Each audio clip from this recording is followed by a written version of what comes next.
Hi friends, నేను మీ Satish Kumar. Welcome to our channel Devashwanth Associates. ఈ వీడియోలో నేను మీకు ఫామ్ 10A గతంలో నేను ఫామ్ 10A కోసం చెప్పడం జరిగింది.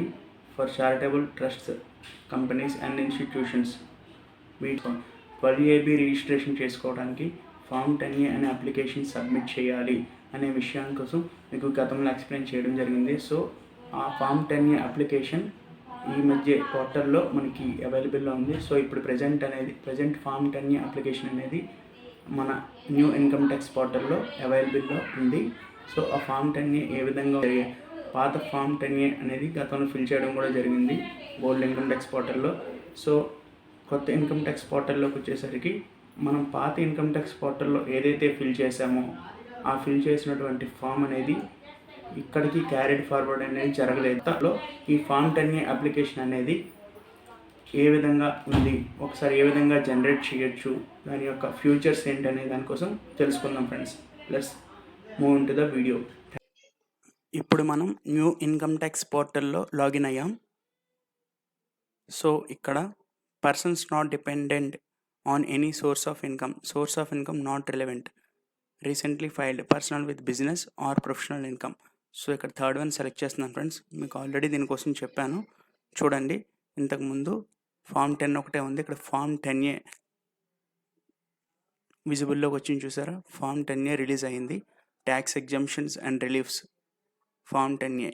సో ఒకసారి దీనిపై క్లిక్ చేసి చూద్దాం. ఫైల్లో అనే బటన్పై క్లిక్ చేసి ఈ ఫామ్ అనేది ఏ విధంగా ఉంది, పాతదానికి కొత్తదానికి ఏమైనా చేంజెస్ ఉన్నాయి చూద్దాం. సో ఫ్రెండ్స్ ఇక్కడ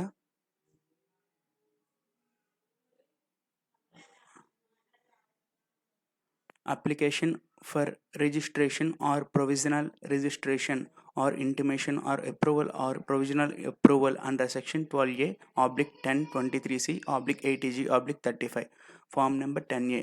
Application for registration or provisional registration or intimation or approval or provisional approval. This form is in compliance with rule 17A/11AA/2C/5CA. Friends ఈ విధంగా ఉంది కదా. సబ్మిషన్ మోడ్ వచ్చేసరికి మనకు ఆన్లైన్లోనే ఉంది. File type original, pan number, assessment year. So assessment ఇయర్కి వచ్చేసరికి 22-23 సెలెక్ట్ చేశాను. కంటిన్యూ అనే బటన్పై క్లిక్ చేశాను. సో మనకి ఇక్కడ లెట్స్ గెట్ స్టార్టెడ్ అని ఉంది. సో చూసారు కదా, ఇలా చేస్తే మనకి ఓల్డ్ ఇన్కమ్ ట్యాక్స్ పోర్టల్లో మనం గతంలో ఫిల్ చేసినటువంటి ఫామ్ ఏది కూడా ఇక్కడికి క్యారీడ్ ఫార్వర్డ్ అవ్వలేదు. మళ్ళీ మనం కొత్తగా ఈ ఫామ్ అనేది అప్లై చేయవలసి ఉంటుంది. సో మీరు గతంలో ఇచ్చిన డీటెయిల్స్ అన్నీ కూడా మళ్ళీ ఇక్కడ ఇవ్వవలసి ఉంటుంది. Incorporation constitution details, other registration details. Incorporation constitution details includes name, pan, address. Other registration details of registration such as relevant law portal, registration number, etc. Details of key persons, details of directors, principal officers, managers, etc. Details of assets and liabilities includes details of long-term liabilities, amount of corpus fund, investments, etc. Next, income details from grant received from governments, etc. Religious activities details of religious activities such as expenditure of religious nature, income, etc. Verification, declaration and verification. వీటన్నిటి కూడా మళ్ళా మనం details అనేవి provide చేయవలసి ఉంటుంది. Attachments, please attach the required documents. So first one చూసుకుంటే మనకి ఈ విధంగా బేసిక్ డీటెయిల్స్ అనేవి ఫిల్ చేయవలసి ఉంటుంది. ఫిల్ చేసి సేవ్ చేసుకుంటారు. సెక్షన్ కోడ్, సో మీకు ఏ సెక్షన్ అప్లై అవుతుందో ఆ సెక్షన్ అనేది సెలెక్ట్ చేసుకోవాలి. చెప్పాను కదా ఫ్రెండ్స్, గతంలో నా వీడియో మీరు చూసే ఉంటారు. సో అది డిస్క్రిప్షన్లో కూడా పెడతాను. ఈ విధంగా nature of activities charitable, religious come charitable, type of constitution. So ఈ డీటెయిల్స్ అన్నీ కూడా మీ గతంలో ఎక్స్ప్లెయిన్ చేయడం జరిగింది. ఈ విధంగా మీరు ఈ డీటెయిల్స్ అన్నీ కూడా ఫిల్ చేయవలసి ఉంటుంది. నెక్స్ట్ వన్ వచ్చేసరికి మీకు other registration details. So whether the applicant is registered on ఇవన్నీ కూడా మీకు ఎక్స్ప్లెయిన్ చేశాను. So other registration details. Next details of key persons యొక్క డీటెయిల్స్ అనేవి యాడ్ చేయవలసి ఉంటుంది. Next details of assets and liabilities.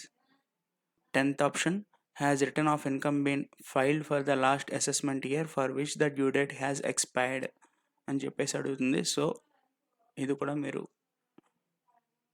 Provide చేయవలసి ఉంటుంది. Income details 20th, income received in 3 previous years immediately preceding the previous year in which application is made. Add details అని చెప్పి మీరు ఇక్కడ ముందు ఫిల్ చేస్తే ఇక్కడ జనరేట్ అవుతాయి, ఇక్కడ ఎనేబుల్ అవుతుంది. Next religious activities details. So వీటన్నింటికి కూడా మీకు నేను నా ప్రీవియస్ వీడియోలో ఎక్స్ప్లెయిన్ చేయడం జరిగింది friends. Next verification process.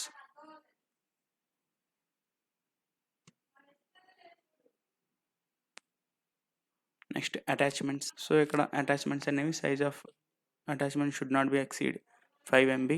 All the attachments together cannot exceed 50 MB. All attachments should be in PDF and zip. Can contain only PDF formats only. Any other relevant attachments. Attach files అని అడుగుతుంది friends. So ఈ విధంగా files అనేవి మీరు attach చేయవలసి ఉంటుంది. Required files అనేవి attach చేయవలసి ఉంటుంది, ఏవైతే ఫైల్స్ అవసరమో అవి. సో వీటికి నేను ఈ ఫామ్ 10A ఆన్లైన్లో ఫిల్ చేసి మరి మీకు ఒక వీడియో అనేది పెడతాను. Thank you friends. Thanks for watching this video. ఈ వీడియో మీకు నచ్చినట్లయితే లైక్ చేయండి, షేర్ చేయండి, కమెంట్ చేయండి ఫ్రెండ్స్. నా నెక్స్ట్ వీడియోస్ మీకు రావడం కోసం బెల్ ఐకాన్ ఆల్ నోటిఫికేషన్స్పై క్లిక్ చేయండి. Thank you.